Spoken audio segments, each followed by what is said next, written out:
This is Movers and Shakers, where we interview the upcoming generation of Make It Happen multifamily investors to share their story.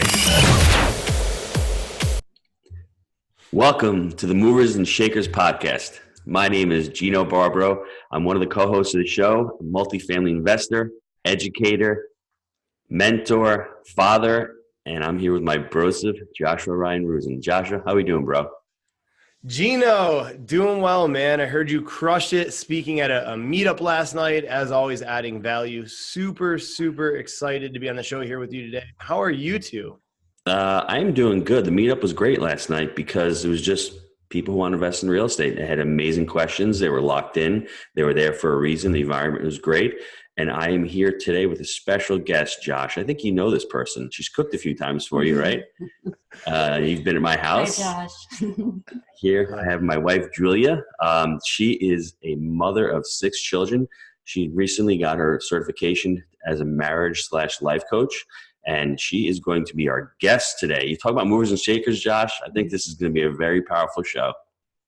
Yeah, you know what? Welcome, Julia. Super excited to have you on this one. And really, I think we're going to get deep in a lot of things in this show. I know there's a lot of significant others where they're trying to support their spouse on this journey. And you've done a great job. So I'm very excited to dive in it. You know, in fact, I want to open up with, when you first heard Gino wanted to invest in apartments and real estate, what were your thoughts? What was your reaction? Well, I didn't know anything about it and I didn't understand it. And I knew that he was always educating himself. Even though he's in the restaurant, he was always reading up on investing and real estate. So I did trust him. I trusted that he was responsible. I knew he was responsible. So I knew that if he was going to take a step toward real estate, he wasn't going to be, blowing money or, taking a huge risk. I guess he is, but in a sense, he was very educated on it. So I wasn't worried at all about it. Well, when most people hear that, they want to invest in real estate, right? Money investments there. And at the time, you had 5 kids. Gino was working very hard at the restaurant. You were staying at home and hanging out with the kids. Right. How did you get over that fear? Or what made you have that trust? Let's talk a little bit more about that. Yeah. With trust, there's always that, I want him to trust me so that he can come to me and say, this is what I'm doing. I've learned about it. I want to take a chance. And I had to trust that he could do it. And I let him know that. And, and even those little times where it didn't go well, because we did have a couple of things, even recently, it didn't go well. My reaction was, okay, it wasn't negative. It wasn't keeping him down. Please don't do that again. It was, well, what did you learn from it? What did you take from that? And how can we avoid that next time? And that was helpful because he can come to me. And so there is that trust. So full disclosure, Julia still doesn't know anything about real estate, which is a good thing, right? So, it's tough because sometimes I want to talk to her. I'm like, hey, we just did a refi and roll. We got a couple $100,000 in the bank. And she's like, okay, it's good. You know what I'm saying? But I'm like, dive into it and actually talk about real estate. And it's not talking about real estate, right? And the thing is, as the person, the other spouse, I think what we need to do is we need to listen and support our significant other, because sometimes it's just about us, and woe is me. And I saw how much hard work she's doing at home, right? She's, cooking, cleaning, like 3 loads of laundry a day, getting out, going to the store and buying coconut milk for Josh and for his coffee and that kind of stuff. There's a lot of stuff going on in the house. It's a constant 24/7. She's never off. So for me, it was a natural progression to actually work hard and not to fail, because I needed to work as hard as she was. So it wasn't for me. Working hard is not hard because I've got a good role model in that. When I first met her, she was really lazy. I'm not going to lie to you, Josh. She was a young girl. She's 23 years old. But as soon as we got married, all of a sudden the light bulb went on and it was just like, game on. And she really matured. And as soon as we started having kids, it was just like, and now she's at the point where she's got 6 kids. We homeschool and she's bored. So she's doing a lot of work for me right now. She's doing the video editing. She's doing our videos in. Well, that's how you can support each other as well. Like I said, I'm not interested in real estate. I've actually looked into it here and there. I'm not interested, but how can I support Gino in other ways? And that's what he was saying. So I love video. I love, the whole lighting, miking and all that stuff. So I prepare for his podcast and I prepare for, any kind of video that he needs to take. I edit it. So I can help in that way. I can help in other ways. And that's something important for other people to know, is that you can help even if you're not interested in the real estate. You know, Gino, one thing that I really think of right now, I'm sure there's a lot of listeners on the show where they want to tell their significant other that they're getting in this journey, and they're scared because a lot of people fear what they don't understand. I mean, Gino, obviously there was an open line of communication there, and I think that was key. But how did you communicate to Julia about real estate? And I guess walk me through that. You did a good job there as well. Well, it's funny because I had a lot of, I don't want to say pain, but I just started hating my job. And I was like, I don't want to work on Christmas Eve anymore. Yeah. I don't want to smell like garlic every day. I don't want to deal with the employees there. I don't want to do a lot of stuff. And I was working harder and I was making less money and I'm having more kids. And I'm thinking, okay, I need to make a couple $1,000s a month more. That was the impetus. I'm like, you know what, if I can buy a couple little deals, I could supplement my income. It'll be okay, right? I'm sort of stuck here. I've been doing this for a long time. So let me start small. That's what I tell everyone to do. Think big, but start small and see how it works out, the proof of concept. And my first deal, we had bought something back in 2002 and it worked. I mean, we paid a little too much, but we were making some money from the deal. And the second one was a complete disaster. We lost a lot of money. The third one wasn't much better, but you get better with time, right? You start making those mistakes. And I just, like I said, I went to real estate education. I got some coaching and I really learned what I was doing. And those mistakes made me do that. It was either continue on in the restaurant or just, try to get educated and try to learn the space. Yeah. Well, I'm from the other side. I saw him suffer and I saw the pain that he had, would come home and just be miserable, so I saw that and I saw he needed a change, so when he came to me and said to me, I'm doing okay in the real estate. He's like, what if we sell the restaurant and move to Florida? And I thought, I said, okay. And I wasn't sure if he was 100% serious, but I knew he needed that. And so we put the house on the market and it just became real. And I thought, you know what, I'll do that. If that's going to make you happy, we can be happy together, because in marriage, it's, you have to be all in, you have to be all in and give your whole self. So in order to do that, you have to see the other person need a change and take those steps toward that change. Otherwise, one of you is going to be happy at home. The other one's going to be miserable. I think we both needed the change though, because it was like New York was getting to be a drag. I mean, my wife, when it's 70 degrees out now, she wears a scarf down in Florida. So it's like, wintertime up here was really painful. And that's not even a joke. That's the truth. So we're up here last night in New York and it's chilly now. So we needed the change. We needed new scenery. I love the beach. So we get to go walk on the beach. We ride bikes now. Yeah. We have a golf cart. I mean, the quality of life is immeasurably better. When we come back here, the hustle and bustle is great, but it's just not for us. And two, we had the kids. So, that's a common question. How did the kids handle it? Because here we are making this big decision and the kids are all home. So we had, a little baby all the way to a senior in high school. So how do we take the kids from all their friends, everything they know, and move somewhere else? Well, we didn't know anybody. Like I said, he needed that change, so therefore we needed it. And they adapted great. And because we had a positive attitude toward it, so did they. We saw, the good in it. We showed them the good in it. We had people come visit. You always figure it out, but And full disclosure, nothing's easy in life that you want, right? The oldest two loved it.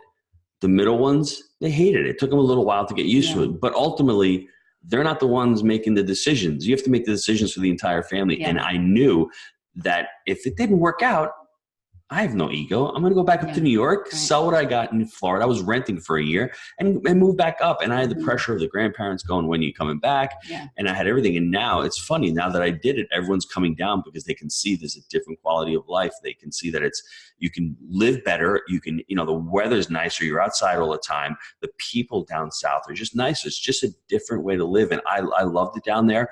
And it took a little convincing with the kids, but they came through real quick. And now I don't think they could see themselves living here in New York, which is really weird. And it's only taken 18 months for that transformation to happen. But me as the father, I've had a great quality of life because I work out of the house. So I'm there a lot. We go for walks at nighttime. We go ride our bikes all the time. We're on the beach. We'll go to Starbucks across the street. So it's a different kind of interaction. I like it. You know, Julia, I have a question for you. I hear stories of Gino being in the restaurant in the back, arms folded, almost a different person than I could even imagine. You know, to the person now where he's bubbly. He's literally he lights up every room he's in. Walk me through that transformation and kind of that whole story there. Okay. So I did see him. I saw him. We would go visit him at the restaurant and he was miserable. He'd come home and he's miserable. But when he started the Jake and Gino, I knew, I don't know how, but I knew that they were going to be successful because he would come home from work exhausted, but all of a sudden do now the Jake and Gino, and it'd be at nighttime after work or whenever. And he would completely change. He was excited. He was kind of like him and Jake had like a trust to each other, like a responsibility, like they had to be all in. And I knew they were going to succeed because they loved what they were doing. They learned about it and they just put in their all. And he completely changed. And I watched that and I thought, well, this is definitely something he needs to do. Yeah, but that was my fault though. I could have reacted better at the restaurant. I could have said to myself, it's only temporary, or, you can be happy today and not expect something in the future to make you happy. So that was my fault. And that's why I went to life coaching school. And I think that was life coaching was a big change for him as well. Definitely. That was the big light bulb, because I figured out what my why was. My why wasn't to make money. My why was really to have a good career, a meaning career. And I didn't see that in the restaurant. That's why I created Gino's Family to garden with my kids. And I wrote a cookbook and I did a lot of videos with the children. That was a lot of fun. That's what I think I wanted to do. I wanted to be an entrepreneur and create a business. And I couldn't do that at the restaurant because the brick and mortar, I was trying and I just couldn't get there. It was a great, life coaching really changed my life. That's where I think the light bulb went off. I wish I'd found it earlier. I guess I wasn't ready for it. But that to me, I think, started me on the path. I think you found it in the perfect time, because you do need your story. You do need that hard time to say, look what I came from. I'm going to learn and I want to get out of that. So you do need that hard time in your life to learn from and move forward. I agree. Tony Robbins says you either move towards pleasure or away from pain. And obviously Gino was doing the latter. Now, Julia, a lot of people listening here, they may be stuck in a career that they aren't happy with, right? It pays the bills and it's something that they're scared to make that change. What advice would you give to that listener that's hearing this right now and wants to take the leap to real estate, but is stuck on the fence? Yeah. I definitely pinpoint that pain. If it's just financial, take the chance. We took the chance. I didn't know if he was going to succeed, to be honest, when he did the real estate. My little backup plan was we would move in with his mother. So, that was my backup. I'm like, if it's not going to work, so it's worth it. Look, if you can look toward the future and say, what could it look like? You see that and you're like, what, maybe I'll just give that a chance. I like it. Now, let's say you're the spouse on the other side and your significant other wants to start this business, and what tips could you give the listener of how to best support them? Make them happen and encourage them in this journey, because it's not easy. Definitely. I definitely encourage, especially in a couple or relationship, to be open and honest, because that most of the time the communication is just missing. I can ask Gino, how can I support you? Tell me exactly how I can support you. Because I don't know, my support is different from what you need.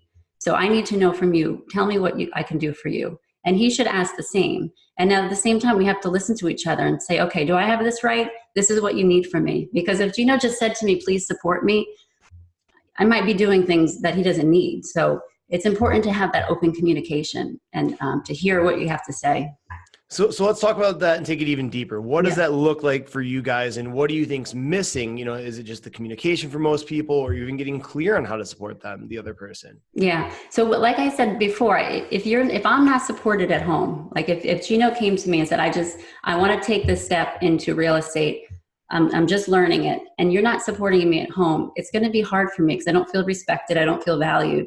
So if you start on just that, so I can just speak from me as the wife. If he's going to respect me at home and value me, I can naturally support him and say, okay, I trust you. I'm going to let you take those steps toward wherever you're trying to get to, so. I think part of the problem with relationships nowadays is everyone wants a 50-50. Yeah.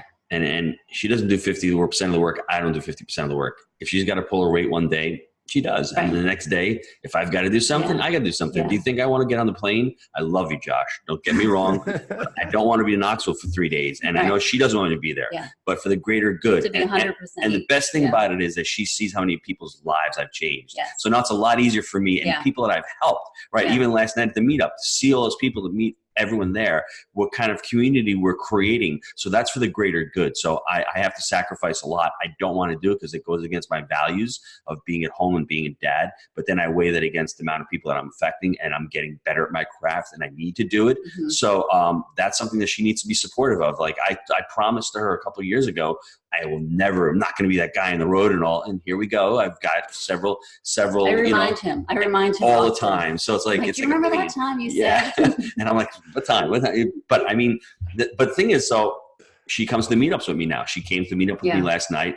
The kids come to the live events whenever possible. My son Michael went in Atlanta in January to the boot camp. So I'm trying to allow them to come more and make it more of a family thing and make them understand that this is something really cool we're doing. And I'm not doing this for fame or for fortune. And, I have to say the Jake and Gino community, when I first met them, like before I met them, I thought, well, all right, whatever. I don't know what you're doing. I don't even know what your job is at one point.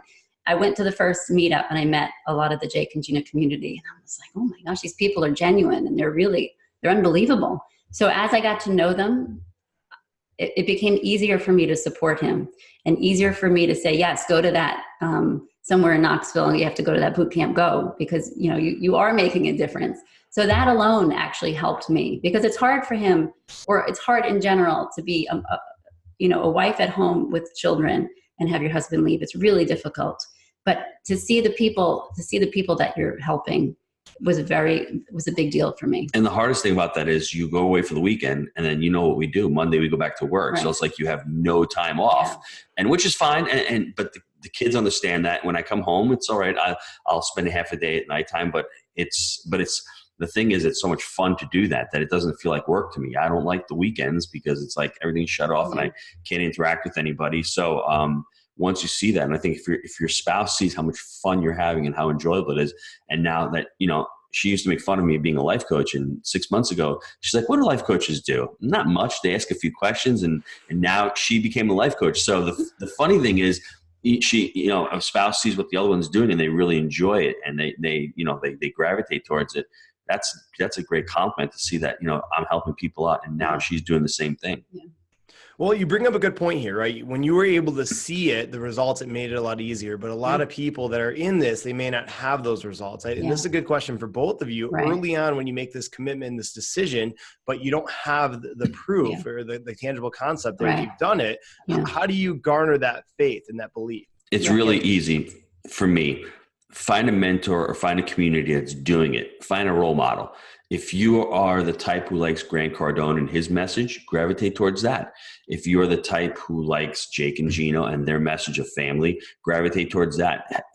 Be selective with your mentors and with people who you look up to, because you want to mirror them. And that's why we have a lot of amazing people in our community, because we have a lot of families. Well, as the wife, though, to see, because I do get to talk to a lot of the spouses.